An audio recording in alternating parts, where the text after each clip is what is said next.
Beaucoup de femmes pensent qu'elles sont trop sensibles. On entend, moi j'ai toujours entendu depuis que je suis petite, Elisabeth, elle est hypersensible, là c'est un gros problème. Donc beaucoup de femmes pensent qu'elles sont trop sensibles ou pas assez solides ou trop fragiles pour la vie. Mais si le problème est exactement l'inverse, si tu n'étais pas faible, mais suradaptée depuis bien trop longtemps. Se suradapter, c'est pas seulement faire des compromis. C'est toujours observer l'autre. On est en observation constante de l'autre. C'est capter les attentes. C'est anticiper, devancer les réactions. C'est s'ajuster pour que tout se passe bien. C'est ça, la suradaptation. Et beaucoup de femmes font ça sans s'en rendre compte. C'est devenu leur mode de fonctionnement normal, habituel.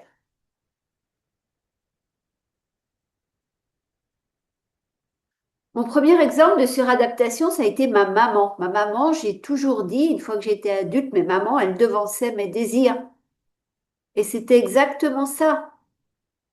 J'avais même pas le temps de demander quelque chose que c'était déjà là. Parce que maman était toujours aux petits soins, toujours à essayer de me comprendre, de me faire plaisir, etc. Et avec mon père, c'était la même chose. Comment anticiper ses colères, éviter que ça vrille, se conformer, obéir, se modeler aux autres et à son environnement. C'est vrai que moi, ce mode-là de vie ne m'a jamais convenu, ne m'a jamais donné envie.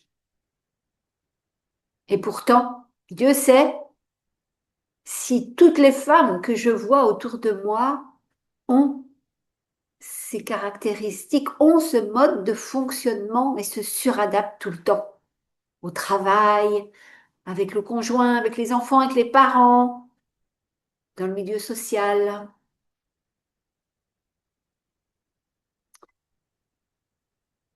Mais cette suradaptation, comment elle apparaît dans une vie?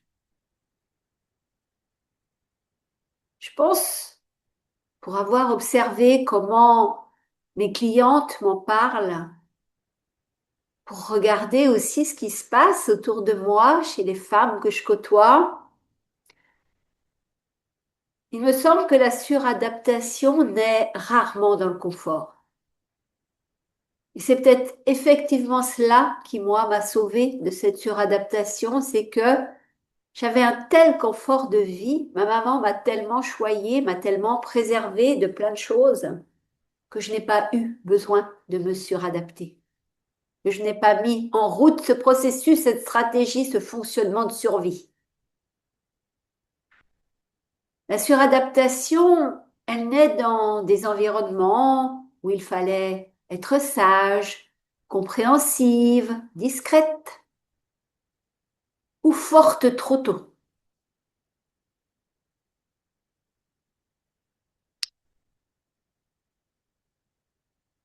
C'est qu'à un moment donné, s'adapter était plus sûr qu'être soi.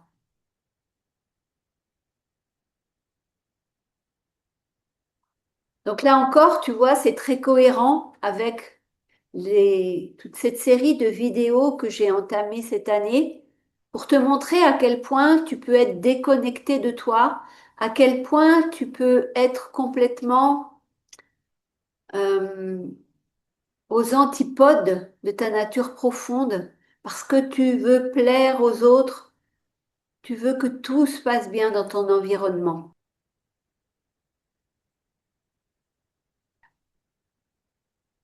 Alors ça fait 30 ans que j'accompagne des femmes et des quelques hommes à sortir de ces conditionnements, de ces programmations, de cette maltraitance qu'ils s'infligent à eux-mêmes. Parce que bien évidemment, dans la mesure où tu n'es plus connecté à ton âme, à ta nature profonde, dans la mesure où tu n'incarnes pas ta vérité, où tu joues un rôle quelque part en te suradaptant, eh bien, il y a un prix à payer. C'est souvent le prix fort. Le prix de la suradaptation, ce n'est pas seulement la fatigue, cet état lancinant de mal-être, d'être sans arrêt vidé, d'être KO.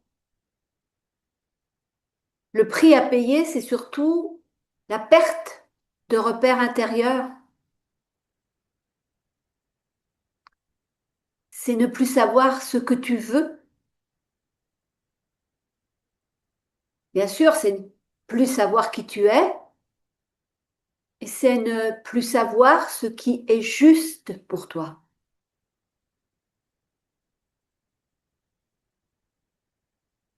Et ce que ça provoque, et qui est aussi un gros coût à payer, c'est souvent une grande confusion intérieure.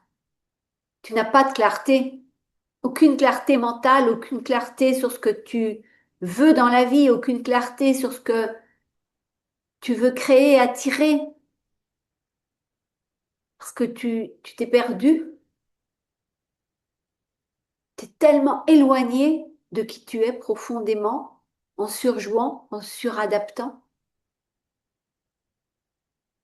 que tu t'es éloigné de tes propres besoins, de tes désirs profonds, de ta mission de vie, si tu souhaitais la trouver et l'incarner.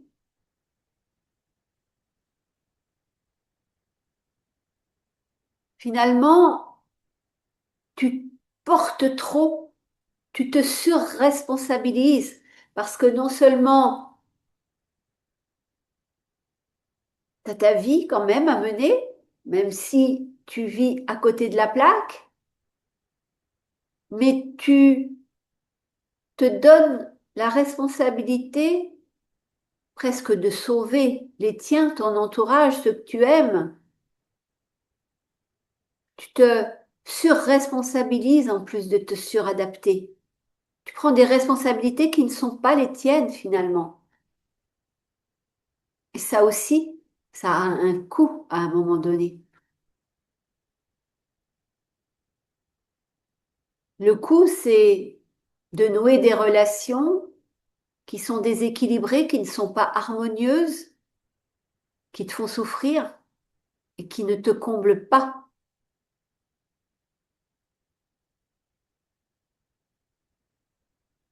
Je pense, pour l'avoir vu dans la vie de beaucoup de femmes que j'ai accompagnées et pour avoir bien aussi décortiqué ce qui avait amené ma mère à se comporter de cette façon-là, je pense qu'il y a une loyauté excessive à s'aligner, ne pas décevoir, être aimé,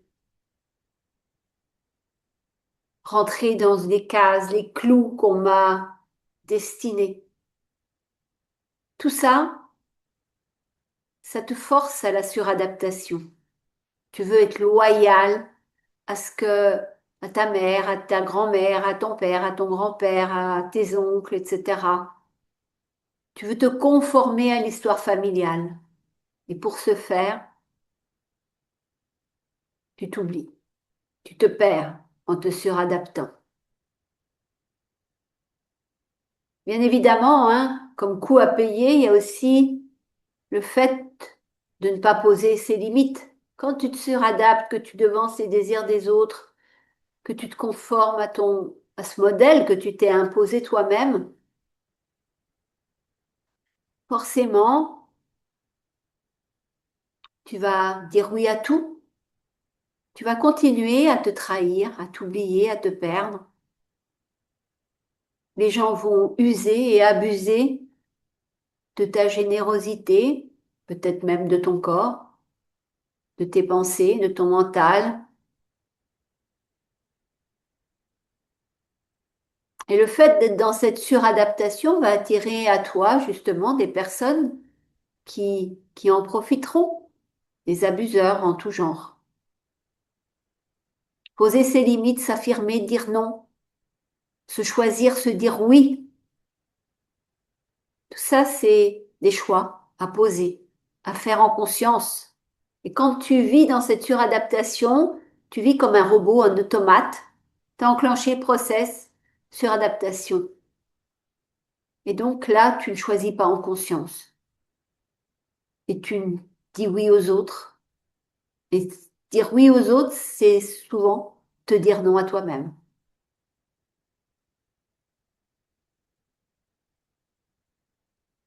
Alors, fort heureusement, comme tout process, comme toute stratégie mise en œuvre, quand elle ne convient plus,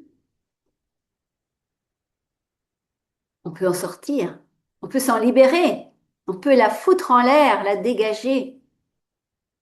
Je souhaite que cette vidéo te parle et que au moins ça te fasse prendre conscience que tu es toi-même en train de vivre dans cette suradaptation, dans ce rôle qui ne correspond pas à qui tu es vraiment et qui étouffe ta lumière, qui étouffe ton âme, qui étouffe ce pourquoi tu es incarné dans ce corps, dans cette personnalité aujourd'hui.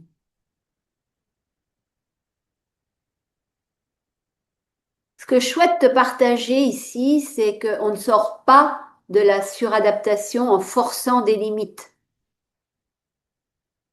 Tu vas en sortir en commençant à t'écouter, à te considérer, à te respecter. On sort de la suradaptation quand on se donne la permission de ressentir avant d'agir. C'est comme ça. On commence à mettre de la conscience dans nos actes. Et pour t'aider, c'est exactement ce que j'ai voulu amorcer dans les audios gratuits que je t'offre. C'est le premier pas, la première transition vers une vie en conscience où la suradaptation n'a plus lieu d'être, n'a plus son utilité. Bien sûr, tu trouveras le lien dans la description de cette vidéo. Ces audios, c'est vraiment la porte d'entrée vers un nouvel espace pour toi. Espace de liberté, espace de respect, espace de conscience, espace d'incarnation de toi. Rappelle-toi aussi, tu n'es pas cassé, tu t'es adapté pour survivre.